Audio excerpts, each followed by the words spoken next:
সালাম আলাইকুম আপা। ওয়ালাইকুম আসসালাম। আপনি যে এখানে বাচ্চাটা নিয়ে বসে আছেন, বাচ্চাটির বাবাকে দেশবাসী জানতে চাই, আমরা সাংবাদিক ভাইরা জানতে চাই। মানে আপনারা সাংবাদিক ভাইরা না, একটু সরে যান রে বাবা। গাড়িতে ঢুকে আসছেন কেন? আর মাইকটা একটু নিচু করেন।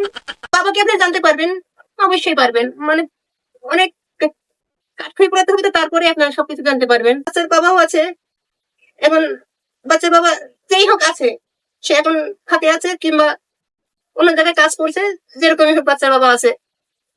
আর দেশবাসী জানতে চাই, সেটা জানবেন। আপনারা একটু একটু সবর করেন না বাবা, অত উতলা হচ্ছেন কেন?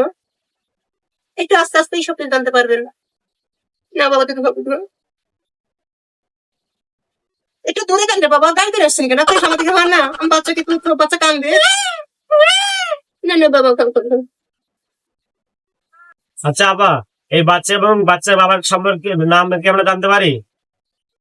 মানে বাচ্চার বাবার নাম সম্বন্ধে জানতে পারবেন আপনারা? বাচ্চার বাবার নাম অনুযায়ী বাচ্চার নাম রাখা আছে নুলু ভাই। এখন কাঠখড়ি করে আমি বাচ্চাকে লালন পালন করছি, সে বিষয়ে আমি অবগত আছি।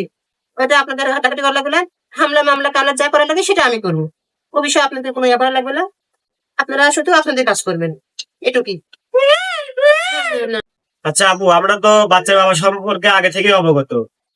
না না না, বাচ্চার বাবা এর আগেও একটা বিয়ে করছিল, সে পক্ষেরও সন্তানাদি আছে, সেখানেও সকল মেনে নেয়নি। অনেক কাঠখড়ি পুরানোর পর সে বাচ্চাকে স্বীকৃতি দিয়েছিল, কিন্তু পরের বিচার সংসারটা টেকেনি। প্রয়োজনে আমিও যা করা লাগে করবো, কাঠখড়ি পুরানো লাগলে করবো, অসুবিধা নাই। তো আমার বাচ্চাকে স্বীকৃতি দিতেই হবে, কারণ এটা তার আর আমারই ফসল। সে কেন মেনে নেবে না? আমি মেনে নিতে পারি, তাই সে পারবে না কেন? তাকে মেনে নিতেই হবে। সামাজিক আপনারা না একটু ফাঁকে যান না, গায়ে দিচ্ছেন কেন? একটু ফাঁকে যান। আপনারা না অনেকটা লুচ্চা টাইপের। আচ্ছা আপু, আপনারা কি দুইজনই মুসলিম ছিলেন? হ্যাঁ, আমি অবশ্যই আমি মুসলিম। আপনারা কি শরীয়ত সম্মত ভাবে বিবাহ সম্পন্ন করেছেন? বিবাহ যেভাবে হোক হয়েছে। এখন আমি চাই সে এখন আমাদের যেহেতু সন্তান হয়েছে, সে এখন আমার সন্তানকে স্বীকৃতি দেয়। আচ্ছা আপা, আপনাদের এই বিষয়ে কি আমরা কিছু করতে পারি? এখন আপনি আপনার মতন কাজ করেন, আমাকে আমার মতন করতে দেন। আমার বিষয়ে সিদ্ধান্ত আমি নেব। না না না না না। সম্মানিত দর্শকবৃন্দ, আপনারা যে বিষয়টি জানতে পারলেন, একটি অসহায় নারীর তার জীবনের ঘটনা।